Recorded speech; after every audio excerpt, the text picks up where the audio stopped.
어떤 삶의 변화, 어떤 새로운 일들을 시작하기에 앞서서 하는 것이 있죠. 임관할 때나 어떤 높은 자리에 누군가가 이제 취임을 할 때 성대하게 예식을 합니다. 결혼식을 앞둔 부부도 마찬가지죠. 결혼식 자체, 그 예식 자체를 위해서도 신경을 많이 쓰지만 또 그 이후에 신혼의 삶을 위한 준비를 결혼식 전에 참 많이 해 놓습니다. 교회에서도 임직 예식이라는 걸 하죠. 그래서 사역자도 이 목사 안수 받는데 굉장히 중요한 예식을 이제 거치게 되고, 또 중직들이 교회 내에서 세워지는 일에도 모두가 성대하게 임직식을 진행을 합니다. 이렇게 예식을 하는 이유는 뭐 축하를 위한 의미도 있겠지만 제일 중요한 이유는 이거겠죠. 새롭게 시작하는 인생에 대한 어떤 새로운 자리에서 새롭게 시작하는 데 대한 그런 다짐이나 각오를 이제 다지는, 새롭게 각오를 다지는 시간이라고 볼 수가 있습니다.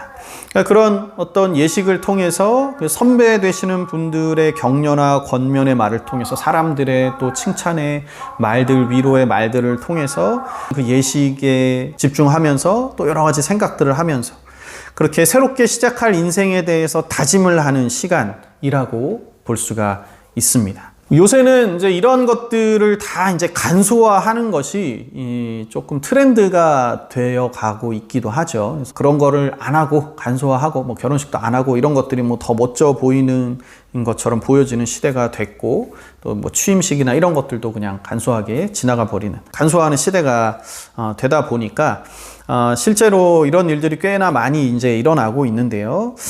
이제 이게 원래 이제 예식이라는 것에 그 자체에 문제가 있어서라기보다는 뭔가 이제 허례허식으로 변질이 되어 버리기도 하고, 또 원래의 의미가 퇴색되고 이제 시대가 바뀌고 생각이 바뀌고 또 어떤 인적 네트워크 이런 것보다는 개인 중심의 시대가 되다 보니까 뭐 사람들에게 굳이 뭐 축하를 받아야 하나 뭐 이런 생각들도 가지게 되는 것 같고요. 네, 그런 것들로 인해서 이런 예식 자체를 이제 지금 거부하는 그런 트렌드가 생기고 있기는 하지만, 이제 원래 아까 말씀드린 예식의 취지를 생각을 한다면 어떤 새로운 인생을 시작하는 데 있어서 이런 예식들은 우리의 인생에 있어서 아주 좋은 의미 부여의 시간이 될 수 있습니다. 그런 의미에서 우리가 이제 지금 여호수아를 보고 있지만 이 구약을 살펴보면, 특히 이제 초창기의 이 성경 스토리를 보면 이런 예식들이 많이 나타납니다. 그래서 아주 중요한 일을 앞뒀을 때 이제 여러 가지 일들을 많이 하고 또 절기도 정해서 이제 예식을 치르죠. 그런데 이제 여러 가지 그런 예식들 속에서 특히 많이 요구되어지는 이제 예식의 종류가 뭐냐면 정결 예식입니다. 일단은 이제 뭐 율법에서도 그렇지만 율법을 어겼을 때 행하는 여러 가지 정결 의식들도 이제 많이 있고, 그리고 이제 뭐 큰 절기 중에 하나인 이 대속죄일 같은 경우에는 이 정결 예식을 지키기 위해서 딱 정해진 어떤 예식 순서가 있죠. 그래서 번제물을 잡아서 드리기도 하지만 또 이제 염소 한 마리를 이제 우리의 죄를 싣고 떠나보낸다라는 의미에서 그 염소가 이제 도망가게 두고 그 염소를 향해서 이제 막 돌을 던지는, 그래서 우리 죄를 바깥으로, 공동체 밖으로 쫓아내는 행위, 그런 행위를 통해서 이제 공동체 정결 의식을 행하는 그런 일들도 있었습니다. 또 이제 금식을 선포하고 다 같이 모든 공동체가 이제 정해진 시간 동안 음식을 먹지 않고 뭐 죄를 뒤집어 쓰는 그런 행위들, 그런 것들이 이제 정결 의식과 관련이 있죠. 그리고 율법 자체에도 보면 음식을 이제 정결한 음식과 정결하지 않은 음식으로 나누어서 이제 섭취하게끔 하고 있습니다. 이스라엘 공동체가 커져가면서 이렇게 이제 법제화된 정결 의식도 많이 있지만, 법제화된 일이 아닌 중요한 일을 앞두고 특별하게 행하던 정결 의식들도 있습니다. 이제 그게 오늘 본문에 나오는 건데요. 오늘 본문에 보면 이제 할례를 행하라고 하시죠. 이제 할례는 사실은 이제 정결 예식 의 의미보다는 이 할례를 원래 주셨던 이유는 너희는 구별된 하나님의 백성이다, 그러니까 구별된 하나님의 거룩한 자녀다라는 의미가 있는 언약의 증표라고 볼 수가 있습니다. 그러니까 따지고 보면 이 할례는 사실은 정결의식과는 조금 관련이 없는 예식이라고 볼 수가 있는데요. 그런데 이제 오늘 여리고 앞 이 길갈에 다 같이 유숙하면서 행하는 이 할례는 정결 예식과 아주 관련이 깊다라고 볼 수가 있습니다. 이 길갈에 지친 이스라엘에게 하나님께서 할례를 명령하셨죠. 그 할례를 명하신 이유는 이렇습니다. 이제 출애굽한 이스라엘 백성들 중에 광야 40년 동안 이제 애굽에서 나온 모든 남자들은 다 죽었죠. 그리고 현재 지금 남아 있는 사람들은 광야에서 태어난 사람들만 남아 있습니다. 그런데 이 광야 시절에는 한 번도 이 아기들에게 할례를 행하지를 않았어요. 그렇다는 건 지금 현재 할례를 행한 사람이 여호수아랑 갈렙 말고는 아무도 없는 겁니다. 그래서 이제 하나님께서 여리고를 들어가기 전에 할례를 행하라고 명령을 하시는 거죠. 자, 그런데 이게 왜 이제 정결 의식과 관련이 있냐? 오늘 본문의 마지막 절을 보면 나와 있는데요. 9절에 보니까 여호와께서 여호수아에게 이르시되 내가 오늘 애굽의 수치를 너희에게서 떠나가게 하였다 하셨으므로 그곳 이름을 오늘까지 길갈이라 하느니라. 그러니까 원래 할례의 의미는 언약의 증표다. 너희는 구별된 백성이다. 그걸 기억해라. 이제 그 기억의 의미로서 이제 할례가 의미가 있었는데요. 오늘은 그 의미가 아닌 다른 이유를 말씀을 하시는 거죠. 이 할례를 행함으로써 이로써 너희가 애굽의 수치를 씻었다라고 지금 표현을 하십니다. 그래서 이 길갈이라는 동네에는 원래 길갈이라는 이름이 없었고 이스라엘이 정착하고 할례를 행함으로써 그 동네를 이제 앞으로 길갈이라고 부르게 된 건데요. 이 길갈이라는 의미는 이제 수레바퀴라는 의미가 있습니다. 그래서 갈랄이라는 굴러간다라는 의미에서 이제 파생된 단어가 길갈이라서 이제 굴러가는 수레바퀴를 의미한다고 하는데, 그러니까 애굽의 수치가 굴러갔다. 우리가 가지고 있던 수치가 이제 굴러갔다, 떠나갔다 라는 의미로 이제 그 동네를 길갈이라고 부르기 시작한 겁니다. 그러면은 여기서 말하는 지금 애굽의 수치가 뭘까? 이거에 대해서는 이제 구체적으로 무엇을 의미하는지 이제 여러 가지 의견이 있다라고 하는데요. 이제 첫 번째로는 이스라엘 백성들이 애굽에서 아주 오랜 기간 동안 이제 종살이를 했죠. 그 종살이했던 신분, 그것을 이제 애굽의 수치라고 말해서 이제 종살이에서 벗어났다. 그래서 이제 애굽의 수치가 떠나갔다라고 해석을 하기도 하고요. 두 번째로는 이제 당당히 이스라엘 백성들이 출애굽을 하지 않았습니까? 10가지 재앙을 통해서 홍해까지 건너서 이제 광야 길에 들어섰는데, 이제 사실은 그 이집트 군사들 홍해에 빠진 사람들만 그 직관했죠. 그 상황을 봤습니다. 아무도 모릅니다. 사실은 소문으로 홍해를 건넜다라는 소문이 이제 주변국에 퍼졌지 사실은 아무도 본 사람이 없습니다.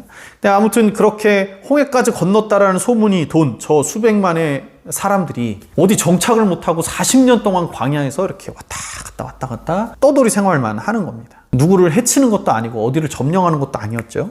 그러니까 그러다 보니까 이제 주변국들이나 특히 이제 애굽 사람들에게는 정말 눈에 가시와 같은 사람들, 이제 저 노예들이 빠져나갔고, 우리 갑자기 이집트의 경제가 확 무너지는 거 아니겠습니까? 인구가 수백만이 빠져나가면 경제가 일단 일시적으로 무너집니다. 그런 애굽 사람들에게는 이 이스라엘 사람들이 광야에서 떠돌이 생활하고 있다, 이런 것 자체가 그냥 조롱과 비난의 대상이었을 수가 있습니다. 이런 부분에 있어서 애굽의 수치를 이제야 드디어 벗었다, 광야 생활을 드디어 이제 끝냈다 라는 의미로 이제 해석을 하기도 합니다.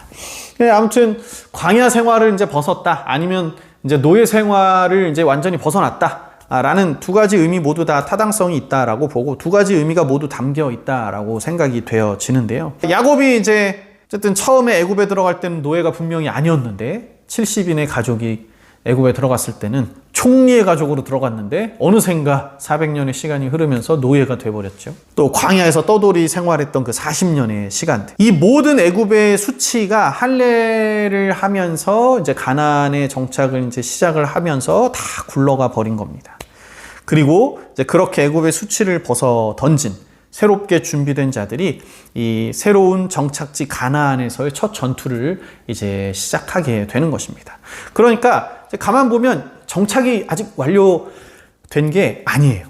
아직 시작도 안 했습니다. 이제 시작을 하려는 초입 단계인 거죠. 그런데 할례를 통해서 애굽의 수치를 벗기시는 작업을 하나님이 먼저 하십니다. 그리고 그 이후로 실제로 이제 백전백승을 하면서 이제 가나안에 정착을 하게 되는 것이죠. 이처럼 정결 예식은 깨끗하게 하는 의미로서, 그리고 새로운 삶을 시작한다라는 의미로서 아주 중요하게 하나님의 사람들에게 행해지던 의식이었다라는 겁니다. 그런데 여러분 가만히 한번 생각해 보십시오. 이제 여리고가 바로 눈앞에 있습니다. 여리고도 이스라엘 백성들이 보여요. 저 멀리서 보입니다. 정탐을 다 했을 겁니다. 근데 이제 여리고 전투를 해야 되는데 그 앞에서 이제 할례를 행하는 거예요. 사실 인간적인 생각으로 봤을 때 전투를 앞두고 있는 남자들 전부가 다 할례를 받는 그런 바보 같은 군대가 어디 있겠습니까? 창세기에서도 아시는 내용이지만 야곱의 아들들인 시므온과 레위가 그 세겜 족속을 다 쳐서 멸하죠. 근데 그 방법이 뭐였습니까? 우리 동생 디나랑 결혼하려면 너네 다 할례 받아야 돼.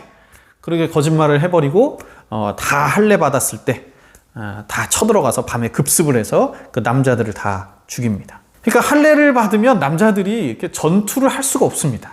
무조건 일주일 열흘 이상을 쉬어야 돼요. 그런데 그렇게 길갈에 모여 있는 상황에서 하나님께서 모든 남자들에게 할례를 행하게 하십니다. 그러니까 아무도 그 백성을 지킬 수 있는 군사가 없다라는 거예요. 여리고 군사들이 만약에 그 상황을 알았다라면 기습을 했을 수도 있겠죠. 절호의 기회다. 그러니까 인간적으로는 이해할 수 없는 상황에서 의식을 행했습니다. 자, 그렇지만 이제 여리고 사람들의 마음은 이미 어떤 상태였습니까? 지난주 말씀드렸지만 완전히 이스라엘에 대한 소문으로 인해서 녹아내렸습니다. 하나님에 대한 소문으로 인해서 두려움 때문에 전의를 상실한 상태. 그래서 성내에 꼼짝없이 지금 갇혀만 있는 상태였습니다. 그러니까 이스라엘 백성들이 길갈에 쳐도 쳐볼 생각조차 못하고 있었던 상황이었죠. 그런 상태임을 다 아시고 하나님께서 할례를 행하게 하신 것이고, 사실은 그렇게 상황을 다 만들어 놓으셨다라고 볼 수가 있죠. 하나님께서 그 상황을 다 준비해 놓으시고 백성들도 정결케 하시고 이제 가나안 전투를 시작하신 겁니다. 하나님의 섭리하심이 진짜 놀라우신 거죠. 그리고 인간적인 생각으로는 그 전시 상황 자체가 너무나 중요하지만 하나님의 입장에서는 그 전시 상황이라는 그 상황보다도 할례를 통해서 애굽의 수치를 굴려버리는 정결 의식이 더 중요했다라는 사실을 우리가 기억해야 합니다. 이제 가나안에 들어가는 시작의 단계이지만 이 시작부터 정결함을 회복하고 본격적으로 하나님의 놀라운 일에 동참하는 것, 이것이 하나님의 입장에서는 더 중요했다라는 거죠. 이 정결함, 이 정결 예식을 하나님께서 얼마나 중요하게 생각하는지 우리 다른 사건을 통해서도 알 수가 있는데요. 이제 아까 이제 야곱의 아들인 시므온과 레위가 세겜 족속을 쳤다라고 말씀을 드렸죠. 근데 그렇게 사람들을 다 죽이고 나서 사실 야곱이 주변 족속들에게 이제 다 공세를 받을까봐, 공격받을까봐 굉장히 두려워하고 있었습니다. 그때 하나님께서 이제 야곱에게 나타나셔서 다시 베델로 부르시죠. 그 엘베델 사건이라고 하는데 거기서 제단을 쌓으라라고 말씀을 하십니다. 그때 이제 야곱이 이제 가족들에게 정결 예식을 다 행하게 합니다. 하나님께서 우리를 구원하시려고 다시 한번 우리를 부르셨다. 그러니까 정결 예식을 하게 하는데 야곱이 이제 가족들에게 구체적으로 명령을 하는 게 뭐가 있냐면 너희 중에 있는 이방 신상들을 버리고 자신을 정결하게 하고 너희의 의복을 바꿔 입으라.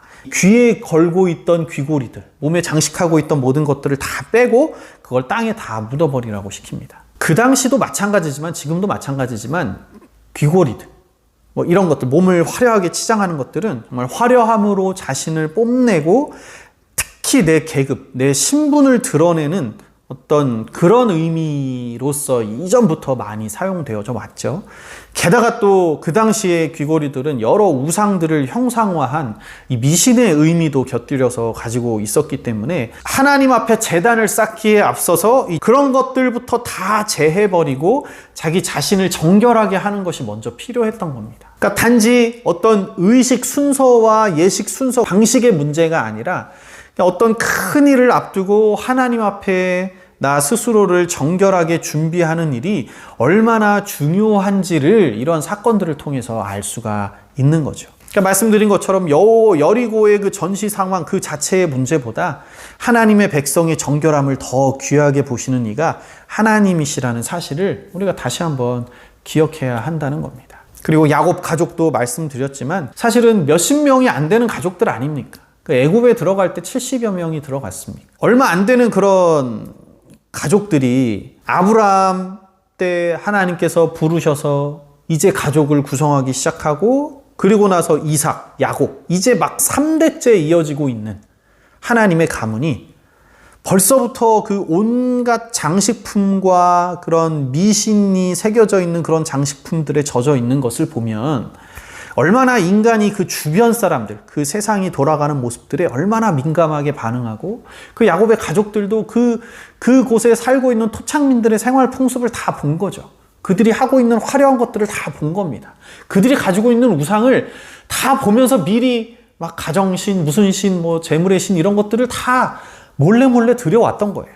그러니까 얼마나 인간이 그 주변 환경에 영향을 잘 받는지 이 구약 성경을 통해서도 충분히 우리가 알 수가 있다라는 겁니다. 사람들이 가진 것에 민감하고 비교하고 또 소유하고자 하는 탐욕이 생기고, 그래서 주변에 영향을 받는 것이 우리 인간인 거죠. 그래서 하나님의 백성들이 하나님 앞에 정결함으로 서려고 하는 것, 그리고 정결함을 갖기 위해 어떤 예식을, 어떤 과정을 거치는 것, 그런 것들은 정말 중요하다라고 볼 수가 있습니다.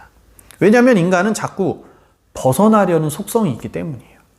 하나님의 말씀에서 자꾸 벗어나려고 하고, 우리의 생각과 삶의 방식이 자꾸 하나님에게서 벗어나서 세상의 동화가 되고 세상의 영향을 받고 거기에 맞춰서 자꾸 생각하고 살아가게 됩니다. 여러분, 세상 사람들도 뭐 요즘 뭐 디지털 디톡스라는 말도 있죠. 얼마나 그 핸드폰에 스스로가 중독되어 있는 사실을 깨달았으면 디지털 디톡스라는 말이 생겼겠습니까?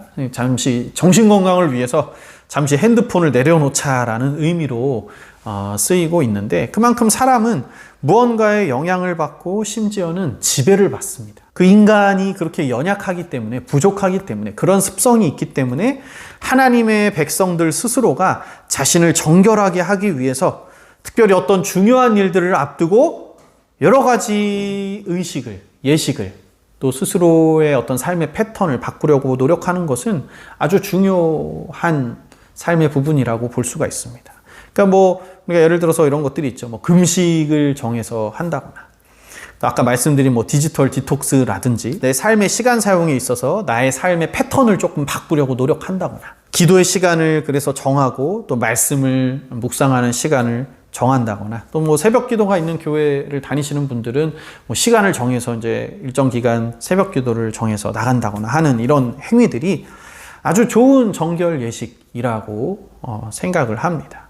우리 믿는 자들에게는 삶의 순간순간마다 그런 정결 예식이 필요합니다. 그렇게 함으로써 나 스스로를 정결하게 하고 하나님께 더 집중하겠다라는 의지를 다지고 진실로 하나님을 찾고 말씀에 집중하려는 모습을 다시 찾게 되는 거죠. 다시 회귀하는 겁니다. 하나님에게로 돌아가자, 여호와께 돌아가자, 이런 찬양도 있지 않습니까? 특히 이렇게 하는 행위 자체에 대해서 이 값어치 없이 여기는 그런 어떤 모습들보다는 그 행위 자체를 통해서 내가 얼마나 하나님 앞에 정말 정결함으로 나아가고자 하는지 그 의지를 볼 수 있다는 측면에서도 그런 어떤 구체적인 결정들, 의식들, 예식들은 중요한 부분이라고 생각을 합니다. 그런 의미에서 우리가 우리 삶에 좀 변화를 주기 위해서, 정말 무엇보다도 하나님 앞에 정결함을 회복하기 위해서 우리의 삶에 변화를 주고, 그래서 어떤 특별한 상황이 우리 앞에 놓였을 때, 특별한 기도로 나아가고자 할 때 더욱더 이런 어떤 특별한 삶의 패턴을 결심하고 나름대로의 정결 예식을 통해서 다시 한번 정결함을 회복하고자 하는 것이 우리에게 너무나 중요한 것 같습니다. 우리 삶을 돌아보면 참 어떻습니까? 삶에 찌들고 세상에 찌든 우리의 모습을 우리는 쉽게 발견합니다. 그래서 생기를 잃어버리고 메마른 심령이 되어서 살아갈 때가 또 얼마나 많이 있습니까? 그럴 때 필요한 게 바로 이러한 정결 예식인 것 같습니다. 하나님, 다시 한번 정결함으로 주님 앞에 나아가기를 원합니다. 그런 간절한 마음으로 우리 삶에 다시 한번 성령의 생기를 불어넣기 위해서 가끔씩 이런 정결의식을 여러분 스스로가 결단을 하시고 그렇게 하나님 앞에 나아가기로 결단하는 것이 우리 모두에게 필요한 때가 아닌가 생각을 합니다. 여러분 스스로를 위해서 하나님 앞에 정결함을 회복하기 위해서 새로운 결단들로 하나님 앞에 나아가시는 여러분 되시기를 간절히 바랍니다. 기도하겠습니다.